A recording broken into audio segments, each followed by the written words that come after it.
Buenas tardes, Día Político por TSI. Saluda a don Germán Lobo, ex consejero del CNE, candidato a diputado. ¿Ah? Sí, ya oficialmente, Ramón. Mire. Muy buenas tardes, Ramón. Un placer para mí acompañarle en su programa y un saludo a todos los hermanos hondureños en cualquier parte del mundo que se encuentren y siempre aquí dispuesto a contribuir orientando la ciudadanía. Gracias, hombre. Don Héctor Soto, experto en temas electorales y analista también de temas electorales. ¿Cómo está? Muy bien, Ramón, un cordial saludo. Saludo a Germán también, felicitarle por esa nominación, que también muy merecida, y un cordial saludo a toda la audiencia. Las rutas que tienen los partidos políticos, los caminos que pueden obtener y optar los partidos políticos, alianzas estratégicas en materia electoral, ¿van solo los partidos políticos después de los últimos resultados? Antes de analizar el tema, póngame en pantalla, por favor, lo que nos ha compartido Héctor, referente a los resultados de cómo cerraron los partidos políticos. Partido Libre cerraron con votos válidos 727.783 votos. Partido Liberal 656.741 votos. Y el Partido Nacional 825.256 votos. Mi pregunta es, ¿suficiente para que vayan los tres de manera independiente a elecciones generales? Yo creo que aquí hay un punto importante, Ramón, y es que con estos resultados, efectivamente, los tres partidos se sienten motivados a dar la pelea por la presidencia. Creo que aquí la gran sorpresa termina siendo el Partido Nacional, que antes de las elecciones se percibía que era el partido que se iba a desinflar y que esto iba a ser una disputa de dos. Yo creo que va a ser una disputa de tres. Y el otro elemento es si se van a dar alianzas o no. Yo creo que en este momento los tres partidos van a intentar dar la pelea, pero como se vayan desencadenando los hechos, qué tan fuerte va a ser la polarización o no del país y qué tanto se va a buscar ese voto independiente que no deja de ser escaso, creo que eso va a decidir si hacia el final vemos una alianza más de hecho y más pactada, pero muy cerca a las elecciones de noviembre. Aguado. Ramón, aquí después de la declaratoria, creo que cada partido político debe regresar a la mesa y hacer un estudio de todo el sistema político hondureño y montar sus propias estrategias y no descartar ninguna de las posibilidades que se pueden reflejar en esa mesa de trabajo. Mire, porque ahí le refleja números, pero esos números hay que estudiarlos fríamente. ¿Y cómo fríamente? ¿A dónde quiero llegar con esto? Mire, si recordamos las elecciones primarias del 2021, el Partido Nacional era el partido que tenía 1.160.000 votos. ¿Por qué decrece el Partido Nacional en estas elecciones? Porque eso indica que tenía un clientelismo político que eran empleados públicos. Ahora vayámonos a Libre. Libre, ¿con cuánto cerró las elecciones del 2021? Cerró con 548.000 votos. Y ahora, el clientelismo político que tenía el Partido Nacional en el gobierno, ahora lo tiene Libre. Por eso es que usted mira Libre como alrededor de 250.000 votos más que en la última elección. Y el Partido Liberal, que es el partido que ha estado 16 años en la llanura, más bien es el partido que ha mantenido su voto duro de las últimas 4 elecciones. En las últimas 4 elecciones siempre han dado en 700.000 votos. Y hoy le cierra con 700.000 votos. Pero cuando usted dice que hay que volver a la mesa de diálogo, entonces se analizarían alianzas estratégicas de los partidos políticos de hecho o alianzas de derecho. Por eso le digo, después de que ya se dio la declaratoria, hay que analizar fríamente todo el espectro político que vive el país y sobre los riesgos que estamos viviendo como país. Y una vez en esa mesa hay que despojarse hay que ser frío para analizarlo y de ese momento tomar una decisión estratégica. Porque la política aquí, nosotros la miramos como un partido de fútbol y no es así. Esto es de estrategia, no es de emotividad. Ahora, entonces, en medio de esta estrategia que usted plantea, le consulto a Héctor, con esta cantidad de votos, ¿usted cree que estos tres partidos políticos, el Partido Libre se va a ir solo? De repente podría hacer una alianza con algún partido de los minoritarios. Puede ser, puede ser. Pero en el caso del Partido Liberal y el Partido Nacional, ¿visualiza usted algún tipo de alianza, por lo menos de hecho?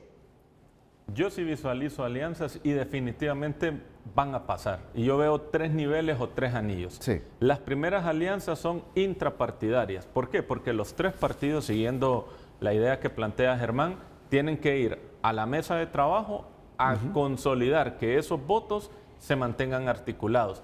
Si uno ve, Rixi Moncada es la que menos tiene que adicionar votos porque tiene que sumar los votos de Russell Tomé. Si vemos el caso de Salvador Nasralla en el Partido Liberal, tiene que sumar votos de otros candidatos y finalmente en el Partido Nacional también la tarea no deja de ser grande. Ese es el primer anillo, consolidar esa votación.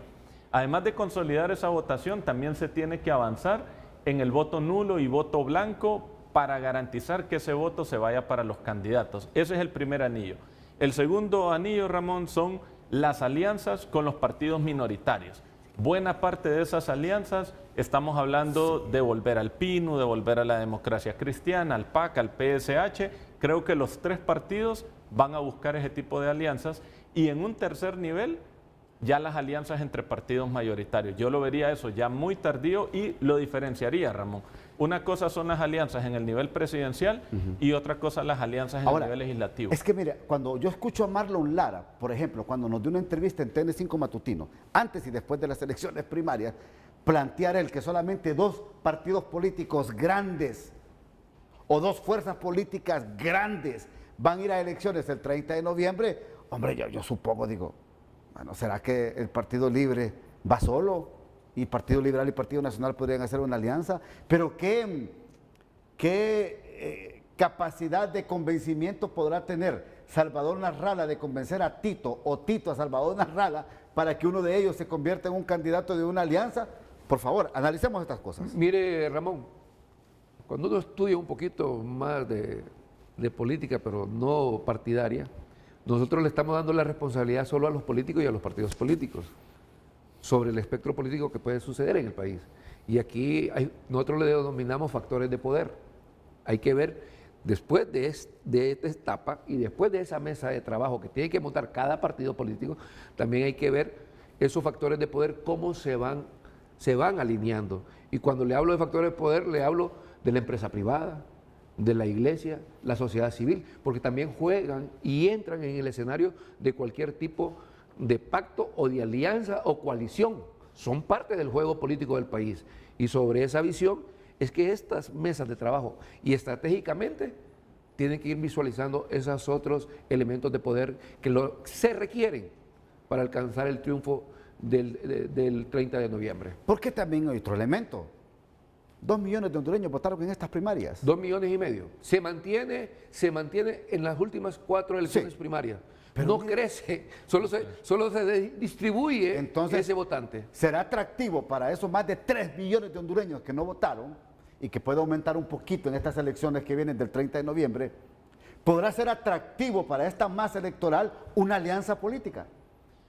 Yo creo que sí puede ser atractivo, pero también va a depender atractivo para quién. Si nosotros vemos al voto duro, creo que el voto duro no deja de incomodarle tanto una alianza, por ejemplo, liberal nacional, porque se ha ido construyendo. La pregunta es, ¿eso le llamaría la atención al voto independiente? No estoy tan seguro de ello. Entonces yo creo que esas alianzas se van a ir modificando un poco en el tiempo. Y también, Ramón, otro punto que es importante señalar acá, es que buena parte de ese voto independiente es un voto que también entra en juego la religión, como lo menciona Germán, entra en juego la economía, entra en juego las ideologías, entra en juego la agenda externa. Entonces yo creo que ahí vamos a ver... Los gremios también. Los gremios juegan un papel muy importante. Entonces cuando hablamos de alianzas, yo creo que aquí hay que ver la alianza partidaria, que es la obvia, la alianza económica y la alianza social. Pero le planteaba que en algún momento nosotros lo miramos los políticos y le damos esa responsabilidad a los políticos, pero hay que ver más allá. Como le digo, nosotros lo denominamos factores de poder, a ver para dónde se van inclinando estos sectores. La empresa privada, los gremios, los campesinos. A ver, y sobre esa base hay que sentarse, planificar y buscar ese tipo de alianzas que no estrictamente son partidarias. Bueno, por eso es oportuno analizar estos aspectos, porque mire, en las últimas elecciones que se dieron del 2021 prevaleció el voto de castigo. Y ojo, Y el nosotros voto- los hondureños estamos acostumbrados no a votar por plan de gobierno No, ni por ideología, es por sino castigar. en contra de. Y por eso es que yo pregunto estas cosas, porque mire, hay que analizarlas, amigos televidentes. El impacto que va a tener, si ese voto de castigo se vuelve en ese voto de arrepentimiento para estas elecciones generales que vienen el 30 de noviembre y quieran también castigar a quién. Bueno, lo tendrá que decidir el votante, que también es otra arista que se analiza. Ojo, Ramón. ¿Verdad? Miremos en los últimos 16 años. Los últimos 16 años. En los últimos 16 años, Sí. digamos, hay una generación de nuevos ciudadanos que solo han visto gobernar dos partidos políticos y ya conocen su historia. De repente estos ciudadanos quieren ver otro escenario y esa es la oportunidad que también puede tener el Partido Ok. Liberal. Como analista me lo está hablando. No, como analista. No como candidato a No, como diputado. candidato. No, no. Él está separando las cosas. Ramón, yo trato Sí. de ser objetivo No, y usted me conoce. yo sé, yo lo conozco. No, yo creo que aquí hay un punto importante y lo que dice Germán es valioso ponerlo como punto de referencia y es el voto joven. Efectivamente, del 2009 para acá, o bueno, del 2010 para acá, estamos hablando ya de los chicos de 15 años para abajo, efectivamente solo han visto dos partidos en el poder. gobernando. Correcto. Ahora bien, la gente, ya digamos los mayores, los adultos y adultos mayores, vemos una alianza Partido Nacional, Partido Liberal, como algo que en el imaginario es posible, pero en la historia reciente la gente ha identificado una mayor cercanía libre-liberal, porque de hecho ha existido cruce de candidatos, no sé una alianza liberal-nacionalista, cómo la vayan a percibir los otros jóvenes, ¿no? Porque el punto es que el que empieza a quedar como partido pendular empieza a ser el Partido Liberal, un partido que en su momento fue cercano a Libre y distante al mismo tiempo, y ahora acercándose al Partido Nacional. Creo que quizás los jóvenes puedan ver esto con menos recelo, pero yo creo que para el voto adulto y el voto adulto mayor no deja de ser un riesgo un partido pendular. Un partido grande pendular en el país no lo hemos visto. Hablemos de ese voto. Hablemos de ese voto nulo y blanco que sobrepasaron los más de 250,000 en estas últimas elecciones. Y le ganaron a varios candidatos. Que pueden determinar un ganador en las elecciones generales. Hablemos de los más de 300 o 400,000 nuevos votantes, principalmente jóvenes. Como 300. Como 350,000. 300,000. Pero yo creo que el número sube como 500,000 con todos los nuevos votantes. Hablemos un poco de este voto. Y hablemos de esa cantidad de votos que no votó en estas primarias. Y que a veces se olvidan, aunque la mayoría de ellos también están fuera del territorio hondureño. Pausa. El comentario fuera de cámara, y qué bueno, y lo pregunto, porque me dice Héctor, el riesgo que puede tener. El riesgo que pueden tener, ¿qué partido político está más en riesgo de no alcanzar estos 250,000 votos que salieron blancos y nulos en estas últimas elecciones primarias? ¿Qué partido político tiene más riesgo de no alcanzar la aceptación del voto joven, que puede ser 300,000, o de los nuevos votantes que ya sobrepasan o pueden sobrepasar los 500,000 votos en las elecciones generales? Sí, yo creo que aquí, en términos de voto independiente, hay que tener algo claro. 43 de cada 100 hondureños fueron a las urnas, 57 de cada 100 no. Históricamente, la participación electoral en Honduras es más o menos de un 65%. O sea, a estos 43 se van a sumar otros 22 electores, que sería voto independiente. Sí. O sea, en conclusión, por cada 2 votantes de voto duro de los 3 partidos, hay un voto independiente. Así que el voto independiente, el voto que sí va a las urnas, ese voto independiente que sí va a las urnas, es un voto escaso, pero es un voto que decide elecciones. Claro. Ahora bien, ¿dónde está ese voto? No está en el campo, está mayoritariamente en las ciudades. Y en las ciudades, quien tuvo mejor desempeño electoral fue el Partido Liberal. Ahí digamos que uno advierte una potencialidad. Otro punto clave, ese voto que está en las ciudades es mayoritariamente voto joven. Ahora bien, ese voto joven solo ha conocido el desempeño como gobierno del Partido Nacional y del Partido Libre, así que no sabe lo que es gobernar bajo el Partido Liberal. Sí. Lo otro, este desempeño nacionalista libre ha sido verdaderamente diferenciado. Uno no puede decir que los nacionalistas han gobernado igual que Libre. El matiz es totalmente diferente. Hay que ver cómo un tercer partido, que en este caso es el liberal, logra reconfigurar el imaginario de cómo se diferenciaría de los dos. Entonces yo creo que ese es un votante interesante, es un votante difícil de captar, es un votante que no es clientelar, no se le puede llegar con un bono solidario o un subsidio para que vote por alguien. Es un votante que le preocupa la economía, que es mucho más riguroso, así que yo creo que ahora los partidos tienen que ser más rigurosos en las propuestas que van a presentar. Pero ¿cuál es el partido que tiene mayor riesgo de no alcanzar este voto? Mire, Ramón, si usted analiza las últimas 4 elecciones primarias, Sí. siempre ha concurrido el mismo número de electores, 2,5 millones, que en aquel momento, porque el censo era más pequeño, porque acabamos de venir de un enrolamiento, decíamos que era el 50%. Hoy manejamos un censo más alto, pero la misma concurrencia nos baja a 43%, pero es la misma concurrencia. Y la diferencia entre las elecciones primarias y las generales, el voto que no tiene identidad partidaria y que decide el último mes, digamos, de la elección, es 1 millón. Porque en las últimas 3 elecciones, la elección ha estado en 3,5 millones. Las últimas 3 elecciones. Y hoy, cuando miramos ese acumulado de votos nulos y votos blancos, mire, y la mayoría se hizo presente ante el partido de gobierno, eso indica que el partido de gobierno no tiene garantizado que esos 160,000 votos nulos y blancos se vayan a inclinar para él. De igual manera, hay que revisar, como empecé mi intervención, hay que revisar ese clientelismo que todo partido que está en el gobierno lo tiene, y se llaman funcionarios públicos. En aquel momento lo tenía el Partido Nacional y por eso alcanzaba 1,160,000 votos. Hoy lo tiene libre y le permite alcanzar 800,000 votos. Ese clientelismo de empleados públicos, que el día de las elecciones, ese voto clientelar se puede ir para otro lado. Más el voto joven le van a decidir una elección.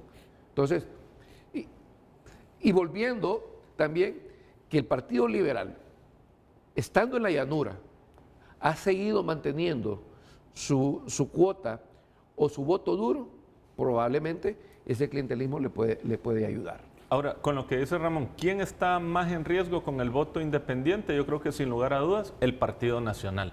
¿Por qué? Porque históricamente es el que menos ha logrado sumar voto independiente de cara a unas generales. Libertad y Refundación y el Partido Liberal, veremos a ver qué capacidad de tracción tienen, porque en la historia reciente es indudable que el que más crece en las generales es Libre. Ahora bien, ahora Libre tiene que cohabitar con el fenómeno que Salvador Nasralla ya no le lleva votos, por el contrario, se los lleva al Partido Liberal. Entonces la pregunta es, ¿en qué se debería centrar Libertad y Refundación? En retener voto independiente. O sea, la pregunta es, del voto que obtuvo en la elección pasada, ¿cuánto puede retener? Porque ese voto de retención es el voto que Salvador Nasralla va a intentar obtener. Y por el otro lado, la lógica en el Partido Liberal es opuesta, no es de retener, sino de absorber y atraer, y es cuánto voto independiente puede atraer. Y el Partido Nacional viendo si rompe una historia donde le ha costado muchos jalares de voto. Pero el gobierno actual de Libertad y Refundación tendrá el suficiente argumento y capacidad de retener este voto independiente que lo llevó al poder en el 2021. Ahí está el desafío. Lo hubiera reflejado ahorita en las primarias. Lo que pasa es que el voto independiente ahorita no fue a votar. O sea, el punto es cómo retener ese voto independiente. A ver, hay un punto importante y es que los partidos políticos actúan como partidos, entonces muchas veces uno como ciudadano espera que un partido responda a los valores de uno, pero un partido responde a su lógica de disputa del poder. Y todo partido de gobierno en año electoral despliega mucha presencia, ¿no? Pero mire lo que opina usted. Usted dice que no. No lo va a retener, no lo va a absorber. Porque, mira Ramón, lo que hizo crecer al Libre, y lo repito, es el clientelismo de la administración pública, el empleado público, el que hizo crecer. Y eso usted lo ve, que ya no lo tiene el Partido Nacional y por eso decrece. Y aquí crece el Libre. ¿Okay? de una u otra manera, no era tan voto independiente el que llevó al gobierno Libre, sino eran votos de otros partidos que llevaron a Libre a ser gobierno. Una facción del Partido Liberal, especialmente por sus componendas, porque por eso le digo, las estrategias son varias. En aquel momento la estrategia de Libre fue hacer alianza con los candidatos a alcaldes del Partido Liberal, Sí. que fueron los que le llevaron la mayoría de liberales a votar por ellos. Hoy no es es diferente. voto independiente. Hoy es diferente. Hoy es diferente. Hoy los alcaldes liberales sienten que tienen un candidato que les puede dar respuesta Ok. y les puede atraer ese, Ok. Me tengo otra que- masa electoral. Me tengo que ir a la pausa. Como en política siempre se inventan algunos términos, ¿va? Yo quiero inventar hoy el término del home voto. Y es el Partido Nacional el que tiene ese voto de casa. Sí. Más que los otros dos partidos políticos. Y por eso es que dice Héctor, ese voto independiente casi no busca el Partido Nacional. Pero es que ese voto de casa, ese voto duro, como que crece aún mucho más en el Partido Nacional de Honduras que en el Partido Libre y que en el Partido Liberal. Pero ya vamos a analizar después de la Pero pausa. por ahí una teoría ahí que manejo yo sobre eso del voto Bueno. duro del Partido Nacional que lo mantiene ahorita. Pausa. Bueno, continuamos acá en Día Político por TC. ¿Y qué me quería decir usted de esto que le planteaba? Mire, usted tiene que estudiar un elemento también del Partido Nacional que sigue manteniendo un techito de voto duro, porque solo tienen 3 años en la llanura. Y sea como sea, tienen recursos todavía para mantener su militancia y sus activistas, que es diferente a lo que está viviendo el Partido Liberal, que tiene 16 años sin recursos para mantener sus activistas. Libre, en este momento, está en el poder, puede darse el lujo de hacer la estructura de activistas. Entonces, esas cosas también sopesan para hacer este tipo de valoraciones. Imagínense el Partido Nacional. ¿Cuántos votos perdió ahorita? 300. Sí. 300. ¿eh? Ajá. En 3 años de llanura. Imagínense que tuviera 16. 25%. ¿En qué posición estaría? Eso también hay que valorarlo, ¿verdad? Sí, pero eso es parte del clientelismo político que usted me está diciendo. Sí. Estos 300,000 votos que perdieron los nacionalistas. Son los que están en el gobierno. Son los correcto, fueron los empleados públicos. Pero miren, por eso les digo yo que el voto de casa, crece y se mantiene en el Partido Nacional. Hay Ahora, un adagio que dice... Si hubiese sido, permítame, abogado, si hubiese sido la lógica común, por supuesto, en la política, si se hubiese mantenido dentro del Partido Liberal, los que están en Libre ahora, fue el partido que más también Sí. hubiese crecido en su voto de casa, en su voto duro. ¿Me entiende? Ahora, esto nos lleva a hacerle las preguntas a ustedes antes de terminar el programa. ¿A qué le deben de apostar entonces los partidos políticos para que logren y mantengan su credibilidad perdida en estos últimos procesos electorales? Sí, yo creo que ahí hay varios elementos. Uno de ellos es, primero, retener el voto duro. Creo que los 3 partidos tienen que resolver sus alianzas, su sentido de unidad, entender particularmente el Partido Liberal que necesita reconocer a los otros candidatos y sus cuotas de poder para poder llegar unidos. Otro elemento clave es el voto independiente y aquí hay elementos que son de interés. Por ejemplo, el Partido Nacional saca una votación por encima de las expectativas. El Partido Liberal queda como tercera fuerza, pero tiene un muy buen desempeño Sí. en las ciudades, o sea, en el área urbana. Y hay otro fenómeno interesante. Libre queda como segunda fuerza en Tegucigalpa y San Pedro Sula, pero tiene un buen desempeño en lo rural. Entonces, todos están quedando acomodados de manera interesante, balanceados, y los 3 con expectativas de crecimiento, pero el elemento clave va a ser el voto joven de las ciudades. Todo parte, Ramón, de ser fríos y tener este tipo de análisis y en razón de eso montar una estrategia y con una visión de cómo podemos atraer, qué propuestas podemos llevar, qué necesidad tiene la población hondureña sobre la cual podemos presentar una oferta y de esa manera poder atraer Sí. el acompañamiento el día de las elecciones. Tenemos que irnos. Salvador Narrala barrió en Cortés. Tiene el 52%, así es, ¿verdad? Y la brecha es muy corta en Francisco Morazán. Es correcto. Y son los 2 departamentos que determinan Sí. un ganador El área en el nivel rural, presidencial. urbana que tú dices, y donde está el voto indeciso, Ahí está el voto. que esa es la ventaja de Salvador también, que atrae mucho el voto indeciso. Bueno, El vamos a ver desafío de qué lo pasa. rural. Vamos a ver qué pasa. Gracias, Héctor. A usted, Ramón. Gracias. Un placer. Abogado Germán. Hasta aquí el programa de hoy. Que pasen todos una feliz noche.